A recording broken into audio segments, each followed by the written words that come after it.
Welcome to Schein Chats. I'm Keith Drayer, Vice President and General Manager of Henry Schein Financial Services, a global customer business solution unit of Henry Schein. It's a pleasure to be here with Sarah Quinlan, Senior Vice President and Group Head of Mastercard Insights. Actually, thank you for hosting us at Mastercard's Tech Hub in New York City. Sarah, before we get started, tell us about yourself, about Mastercard. I have the pleasure of working with Mastercard, and while some people think of Mastercard as a credit card company or a financial giant, you're really also an innovation and a technology company, which we'll talk about. But tell us about yourself and what you do at Mastercard. So I'm responsible for taking the data that we see, the 160 million transactions an hour, and looking at this data to really understand the economic implications for our clients, whether they be merchants, dentists, or, for example, governments, and how they actually can use this information to drive their strategy, drive their businesses forward, and I do this globally for us.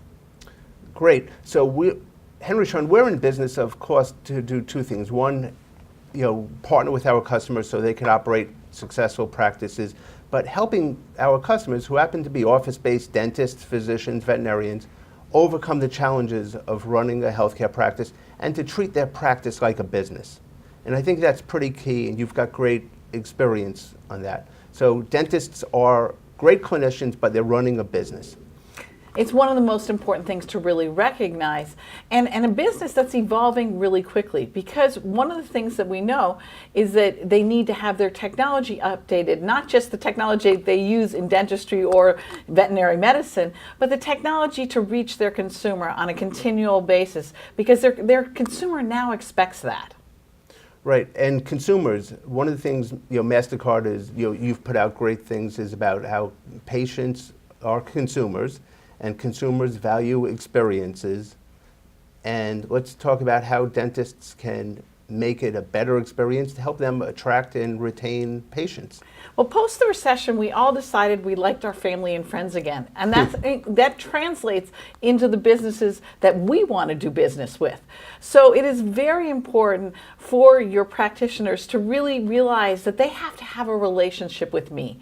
I'm not going to go there if I don't know you and you don't know me and you don't know what are my likes and my dislikes and when I want to be contacted and how I want to be contacted and how I want to pay and how I want to do all that part that's involved in a business relationship, but it has to be personal. And that's the key thing. And that's how we spend, and we've really oriented and shifted our money. It's instead of goods, we're really looking for these services, but these services that are personalized. Right, and that's why dentists treat people. You don't just treat teeth. Exactly. But then again, that really leads into how do they contact me? How often do I have to go and say, oh, I haven't been in 6 months, or have they reminded me, you haven't come and seen you, we miss you, come spend time with us, we've got some new techniques we want to show you, discuss with you to make certain we're giving you the best healthcare that we can be offering you. Right, because we're in the industrial revolution phase of digitalization. The whole dental office is digital now. It's interoperable. The practice management software system talks to the digital x-rays, which interacts with insurance companies or financial institutions. That's great. So, but dentists have to focus on getting patients in the door. I'm still a human. So the key thing to really understand is that 82% of Americans use a mobile device when they're shopping, not when they're actually buying. So the key thing is has the dentist spent time curating their brand, making certain what differentiates them from another dentist? It's not just their location. So the key thing is they need to reach out and push to the consumer these features, but also be doing it via mobile. And so it's not necessarily, so it's their website, it's their communication, and making certain that people can book appointments that way, for example. Right, so it's not just good enough to have a website. I know most pizza places have a website, most small businesses do. But I guess you're saying mobile is key. Well, it's a way to curate your entire brand, your experience, so the people can really understand what differentiates you. So it's much more. And it's letting people be able to pay, check their balances, did my insurance kick in, did all those things that are part of the process of visiting the dentist actually occur. Right, because a lot of dentists today have a variety of product mix, and a lot of that includes elective cosmetic services. Some, not all of patients are affluent and understand this and are willing to spend on a smile. Some people need more persuading or to understand the non-clinical benefits. Well, the one thing we know about the consumer is she's a value for money consumer. And that means that she will spend anything on things that she values, but she won't spend on things she doesn't. So again, this is the opportunity for the dentist to really connect personally and help understand that someone might value this and thinking about how a payment plan could work or things like that so that someone could afford elective dentistry. And so how about your dentist? You live in Florida. It's not as cool as New York City and at the Mastercard Tech Hub, but that's okay. So does your dentist get it? Did they? Well, no, and I think this is one of the most interesting things. And in fact, I'm in the process of changing because I haven't felt that type of service that I think is really, really important. And again, that connection with me.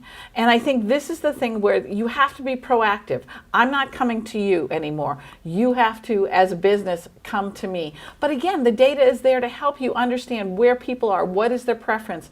And also you need to adapt in hours, knowing that we know that now post the recession, 2 people in a family are working, so time is the most valuable thing. So thinking about when you are available and when you're thinking about being available for your consumer, again, is going to be really critical to driving your business forward. Sure, the experience of the practice running on time, them being efficient, it's important to you because you're the one paying for the services at the end of the day.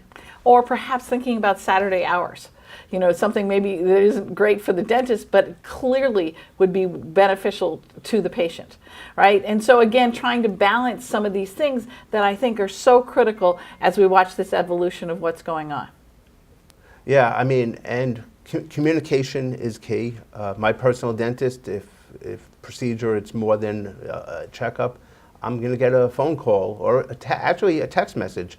I am getting text messages from my dentist now. Well, I also think the follow-up. Have you reached out to say, did it go well? Did you feel fine afterwards? Did any things? That sense of really building a relationship. If you think about the restaurant industry, people's favorite restaurant is typically a one-off, not a chain. And it's because you walk in and they know your name. It has to be the same thing in every business. We know that the consumer is willing to pay for that, right? You go to a small business, they can't charge a volume discount. So the dentist is running a business like that, and we're willing to pay for it. But again, what are we getting in return? That's great. So leverage. What else can a dentist do with we started talking about big data. What are the data points that a dentist is going to use to help them be more efficient, productive, and profitable? Well, I think first and foremost, they need to make certain they're in the right location. So using the data to really understand where people are living, where they're increasing their spending on services is a very important thing. And this is sort of the basic place of where you can start looking. And then from there, you delve into really understanding, what are my competitors doing? What would differentiate me, right? And again, this all can come out of data in terms of how people spend. Everyone has a propensity model of how they spend. And aggregating these together gives us a sense of how, in general, the consumer is spending in a given place. And it's also a very big blue ocean out there because I don't think dentists really compete with each other. They compete for the person that doesn't value oral health and isn't investing in themselves, in their total health. Exactly, and we know that not as many people are covered in dental insurance as they are in medical insurance. So they really have an opportunity of reaching out to really understand how they can get to this person to make them make this elective payment, because we are watching, there is inflation in services. People are spending more in this sector versus goods. So there's an opportunity to really benefit from this. And I think that this is something that the dentists can easily do when they're managing their practice. And dentists, should probably realize and appreciate that Mastercard is actually a partner to them in terms of payment options, extended payments, orthodontics. A lot of this wouldn't happen without companies such as Mastercard. Well, look, we know that people don't wake up in the morning and say, I want to make a transaction.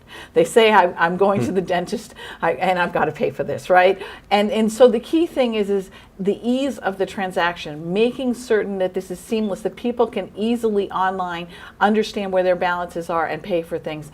All that is anything that the dentist can do to make that an easier proposition for people will be a winner for them. Making it easier. Exactly. And Mastercard has great tools to help practitioners as well. So you've been really amazing, a font of information, of usable, because we were talking before, and it's not just about having lots of metrics and lots of big data, it's using it. Exactly. The point is what do you need to know? And it's probably 2 or 3 data points, and then you need to implement and act off of that. Great. So thank you, Sarah Quinlan of Mastercard Insights, for being with us. This is Keith Drayer for Schein Chats. Please check us out at Facebook or at henryschein.com/Schein Chats. Thank you.